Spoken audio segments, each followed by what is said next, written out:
gentlemen, I am the CHALL, your Doncaster Rovers fan and sporting journalist. We were as non-existent as a fireproof plank of wood. Doncaster Rovers 0, Swindon Town 1. I'm going to be going through the whole thing for you today. Please do like, comment, subscribe. The socials are down below your screen and in the description down below. Let's get into this one. Just not good enough. Just really not good enough. Rovers were completely off the pace. We were sloppy, we were lethargic, we barely came forward with a decent amount of threat. Swindon felt quite easy, and speaking to Swindon fans after the match, they were actually disappointed that we didn't show more. You know, they expected more from Doncaster Rovers, and so did many teams. And I want to reference what Lower League looks at on their basis. No team has come out there and said Doncaster had an amazing performance. In some of the wins, we got lucky. In some of the wins, we had some good spells and probably deserved it overall in a couple of the results. But we weren't 100% amazing. This was just a throwback to last season, as was Barrow, as was Mansfield. It was an awful performance. He made the changes that we were asking for. Maxwell starting, Biggins on the bench, Taylor starting, which I didn't actually predict because I thought because of fitness he'd still be working his way back in, but fair enough. Faulkner starting ahead along, you're thinking, yes, he's made the changes, it's looking good. Should have known from last season to never have confidence in Doncaster Rovers Football Club, because we came out the same way as Barrow. First 10-15 minutes, passing it about, not a lot of threat, tried our best, but nothing really happening. And then what happens? Tommy Rowe gets yellow carded for a tackle by the Swindon player, for me personally. And now Rowe's on a tightrope for the rest of the game.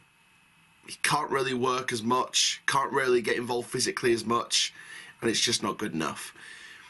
And from there, it was all Swindon. It was all Swindon. They grew into the game, they got there, they got better, and it just was not good enough. The Swindon goal, terrible marking, barely bobbled over the line. You know, and again, just we weren't attacking enough. And we sat deep a few times as well. There was times where we sat deep and we sort of stood deep and then tried to counter-attack. It's like the Yellow Submarine from the Beatles. We were so deep and then tried counter-attacking. It just didn't work. The whole tactic just didn't work for me. MCSHEFFREY ball today did not work.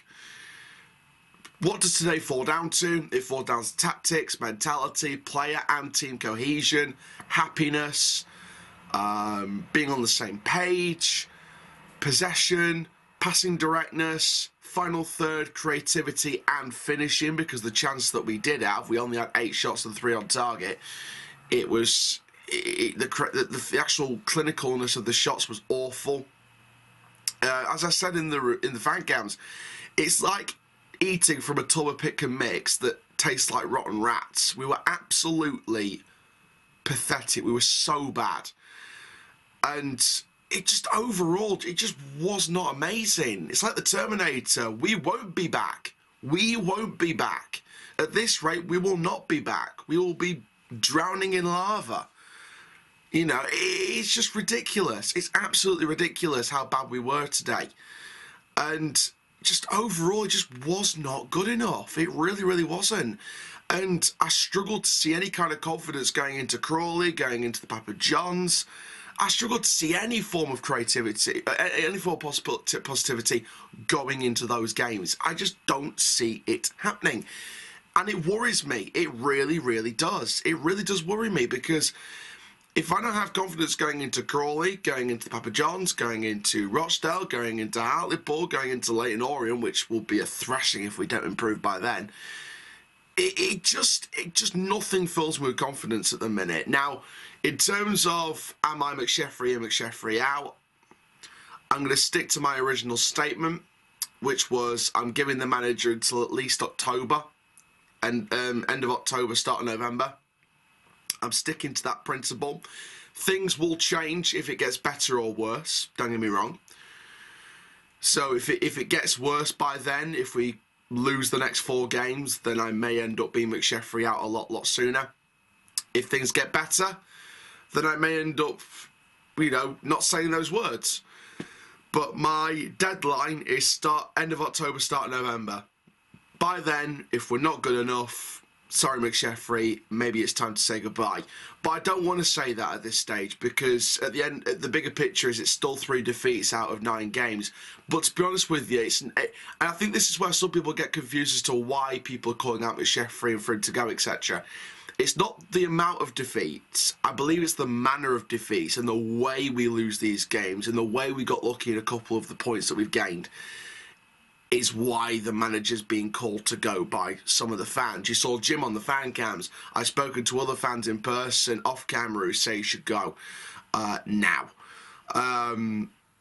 You know, even now, not even just in a couple of weeks, people calling for him now. And that's not a great atmosphere to have, but you know, for me, I think, like I said, I'm sticking to my predicament. I'm waiting until end of October, start of November, see where we are, and then go from there. So let's go into the player ratings. So starting off with Jonathan Mitchell in goal, I'm going to give him a 6. No one gets higher than a 6 today, with it being a defeat as well, and the manner in which we lost. No one's getting higher than a 6, but Mitchell gets a 6.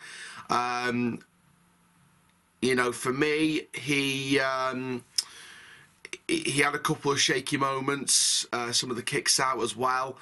But for me, he saved us a lot more times than he's put us in danger in that particular match. If it wasn't for him, it'd been 3-0 minimum. So for me personally, I feel like Mitchell has actually owed us a few favours. But he has had some shaky moments. We can't ignore him of that. Just because he saved us more times than he's put us in danger does not mean that we can't ignore any of the faults that he has this season. His distribution needs work again. I said in pre-season, it looked like it was improving, and then past couple of games it's dipped again. And yeah, just some shaky moments in there for me. But it was still better, the best out of a bad bunch, or one of the best out of the bad bunch. In the back 4, Maxwell, Faulkner, Williams and Noyle, I'm going to give all of them 6s. Williams gets a low 6. I think his passing today wasn't great. He had some solidity about him, but his passing wasn't great. Faulkner, again, a couple of moments, but apart from that, looked a strong tackler, looked a real trier. Maxwell justifies, and to be fair, to be honest with you, Maxwell was actually... I think him and Faulkner were probably the best players today. Maxwell and Faulkner, I mean, Faulkner, like I said, he had a couple of moments, but for me, it was solid. Maxwell justifies why we've all been saying to McSheffrey, start this lad, start him. Because he's proving time and time again. Yes, he had some ropey moments down that left-hand side. The entire left-hand side had some ropey moments, and that was a side that McSheffrey did want to see improved. It will be a much changed side for Tuesday. We'll see that left-hand side get changed a lot more. But for me personally, I think Maxwell still did a solid job and still rectifies his place.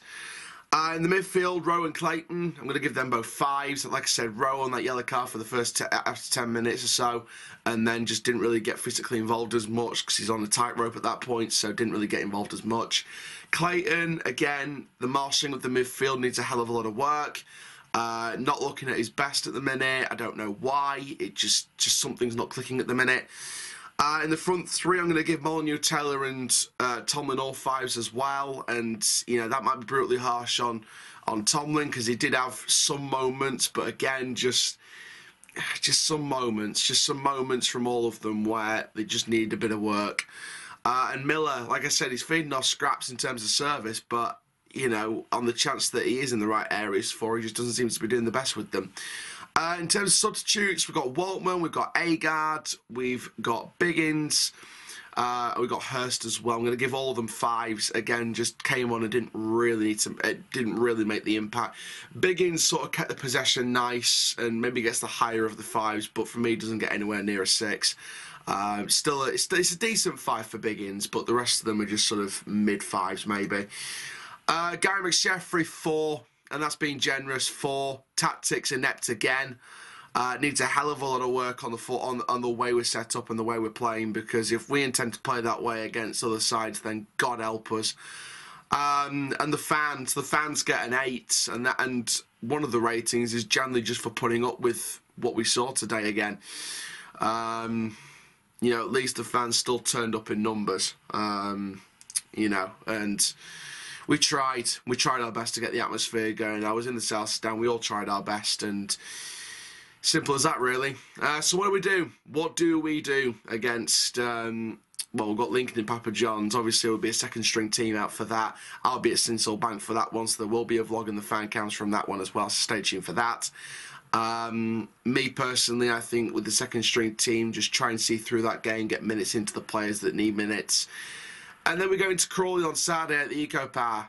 Crawley, that's a must-win for us, and it's a must-win for Crawley as well. They want to keep pushing up the leagues, want to keep pushing and getting it better.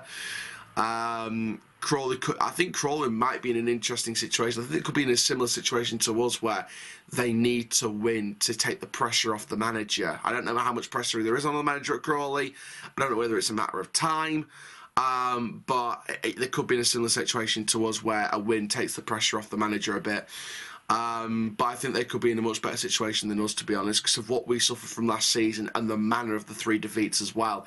I think we could be in a much different situation, a much worse situation than Crawley, which is weird to say because we're places above them. So it's going to be interesting. It's going to be really, really interesting. But I've seen loads of people say MCSHEFFREY out on social media tonight, and I've seen loads of people that I speak to who are, you know, they're fantastic people with brilliant opinions. I don't agree with some people's opinions, but I do agree with some people's. And some of the people that I do agree with, some of them are now saying it's time to go. So the pressure's really on Gary McSheffrey. As much as people might not want to believe it, the pressure is on Gary McSheffrey. So he's got to get that win on Saturday and try and get the Papa John, trying to get some success in the Papa Johns as well, just to take that pressure off. Don't forget, Richie Mullins was sacked off the back of a Papa John's game. Obviously, we lost to Burton a couple of days before Crewe, but you get what I mean. Like the Papa Johns could still put pressure on a manager. But there we go. If we can't win with our first team, we can't win with our second string team at the minute. You know, where does that leave the manager long term? But, you know, I do want to get behind him. You know, I get behind him for 90 minutes. We all get behind him for 90 minutes and support the club. But if things aren't wrong, we'll come out and we'll say it, and like I'm doing now. So I want to get behind McSheffrey. I do want to see him do well, and it's sorry to see because he is a really, really lovely guy. Steve Ayre's a great guy as well. I do want this team to be a dream team and work well, but at the minute it's just not clicking, and something needs to change before things are changed for them, because things might be taken out of their control if things don't improve over the next month or so. But there we are, guys. Thank you very, very much for watching this video. Make sure you do like, comment, subscribe. Socials are in the description down below and at the bottom of your screen as well. And for now, guys, I am the CHALL, your Doncaster Rovers fan and YouTube sporting journalist. Keep living the Rovers life, and that is full time. Thank you very much. Have a wonderful day. Take care.